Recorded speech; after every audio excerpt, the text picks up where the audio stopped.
the effects of gravity for these birds. Hawks, vultures, crows can do it to a certain degree. Some animals will use static soaring, a version of static soaring, combining it with gliding during migration. So for example, all right, let's say there's your original thermal, and the bird rises up to 10,000 feet, and it's migrating.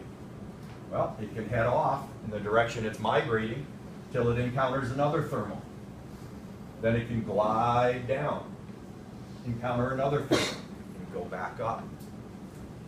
So it's possible to go from thermal to thermal to thermal simply by gliding.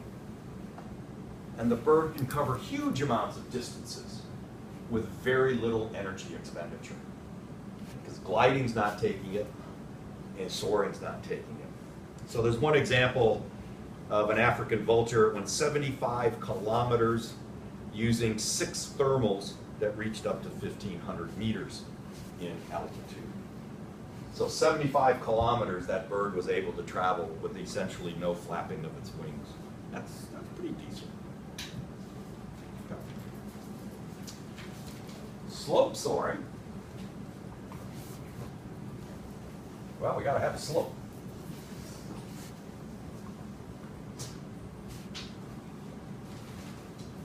Easiest way to envision it. Okay. You have a flat land, it could be water, I don't know, and then a cliff. And you have air movement like that. So air moving along the flat surface encounters this obstacle and is turned upwards. If you're a bird, you can utilize that current of rising air. And a lot of times, if you're ever in mountainous areas, even in Michigan, where we have some cliffs in the UP, you can see the birds paralleling the edge of the cliff. They're just out there with their wings outstretched, and it looks like they're moving forward past you very rapidly. Well, they're soaring and relying on that upturned current of air. It could also be along the shore of the Great Lakes or the ocean. You have a similar thing. The ocean is low, the land is higher. Inevitably, there is some upturn of the air along the shore. Gulls along the coast of Lake Michigan, all the Great Lakes, just love to do some slope soaring right along the edge. And it is possible out in the ocean. So this is a wave. It is possible for birds to take advantage of large waves as well, because a similar phenomenon will occur. It may not be as great in degree as something like this or this, but if you have large enough waves, you will have air being turned up as it hits the wave, gets knocked up, and the bird can use it. So most of you have seen then static soaring in some version of slope soaring.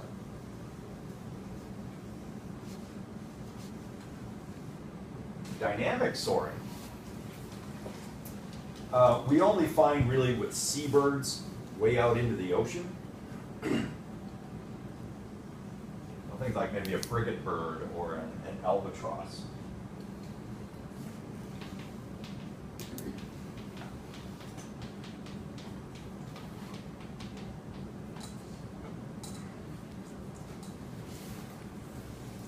I want my ocean down here.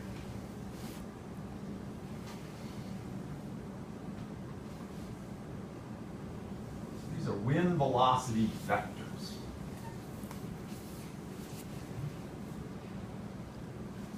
Near the water, the air moves slightly more slowly than it does above. And that's because the air closest to the water is in contact with the water. There's friction that is holding back the wind. Just above that, the air moves a little bit faster. because that air is in contact with the slower moving air underneath. And there's a little bit of friction. And the same thing all the way up. As you get farther and farther away from the surface, the airspeed is actually higher because there's less and less friction as you go higher and higher. Well, birds can take advantage of that difference and do things like this.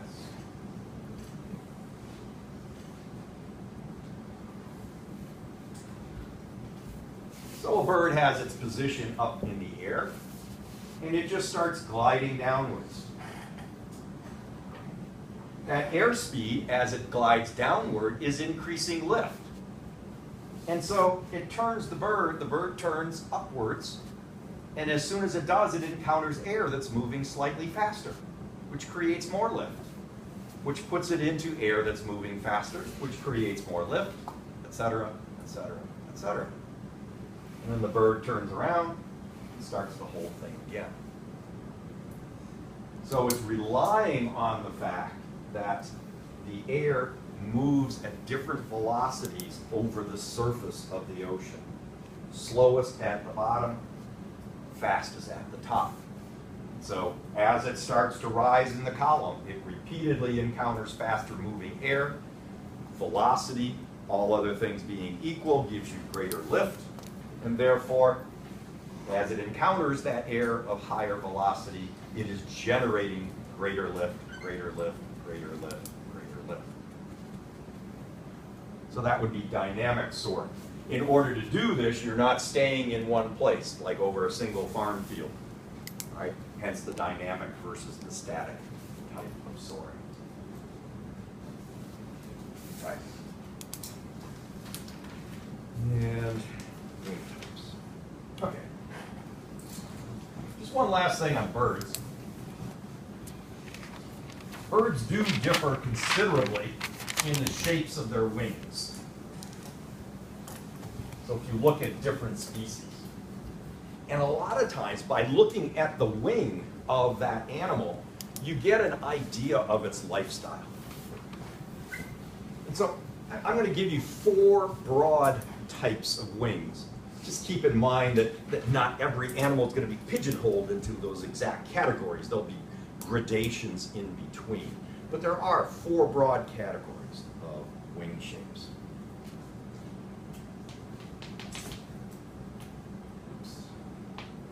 So a high aspect ratio wing, and as you might guess,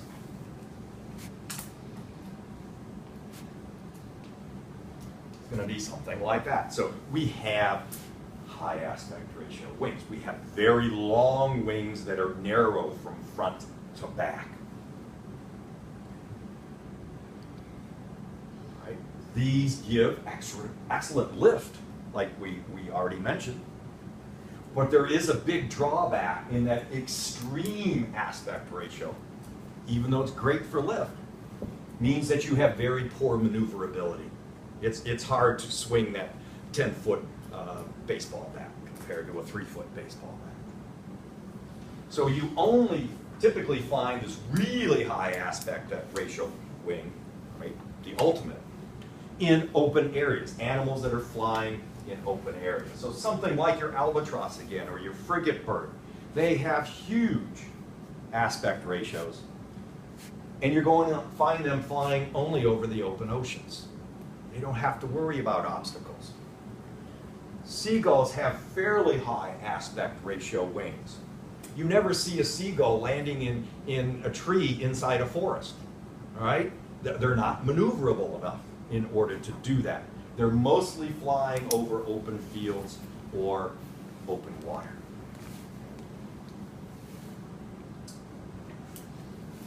Another one is a slotted soaring wing.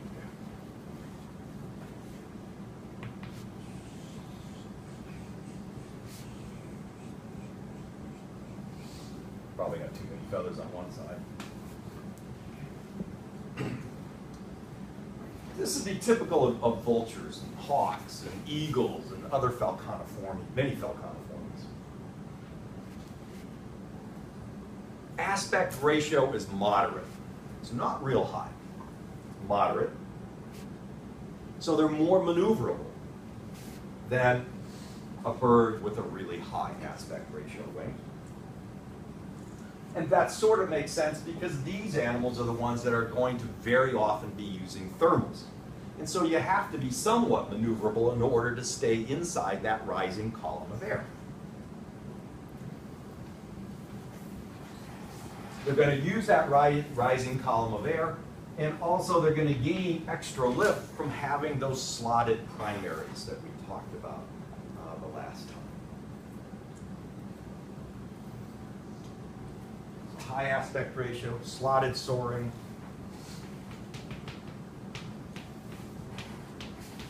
A high speed wing. This is one I have trouble drawing.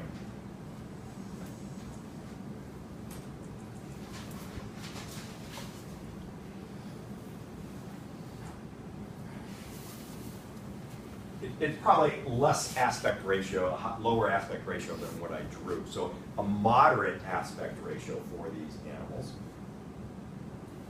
These are going to be falcons, swifts, swallows. These are your fast-moving birds that are flying in the open. They have very little camber to their wings. They're fast-moving birds. They're depending upon their velocity through the air to create the lift that they need. So they have a lower camber. So the high speed generates the lift. You can't move at very high speeds in cluttered environments. So you don't typically find birds that have this kind of wing in forested areas. They can't maneuver well enough simply because they're moving fast. These up here are terrible at maneuvering just because a long, long wing is hard to maneuver. These have trouble maneuvering for another problem, and that is that they are moving so fast. So you typically find birds with that kind of wing foraging in open areas as well, over open fields, for example. Okay, high above cities would be another. Something like a nighthawk has a fairly high speed wing.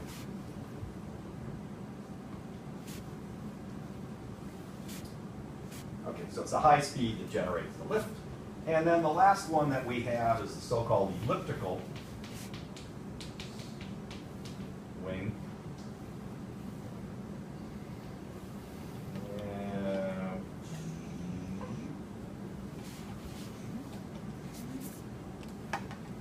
Something like that.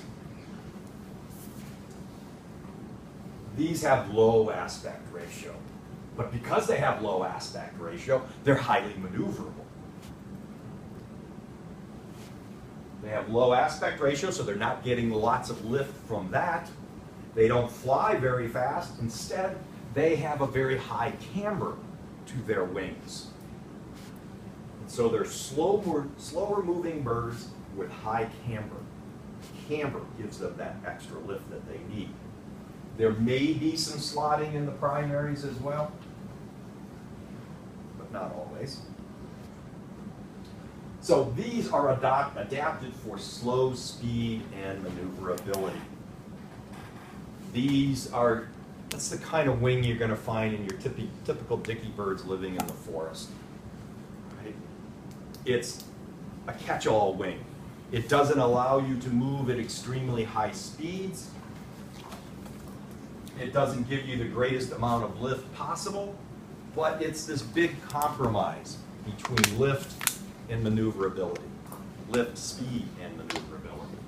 And that's what most birds are, most Passeriformes. They are that compromised bird. Even anything that, like a pheasant or a chicken, is going to have that kind of a wing. They're not adapted for high speed at all. So these are just the 4 standard wing forms in birds. You can take a bird that you've never seen before and sort of guess at its foraging tactics by simply looking at the shape of that wing.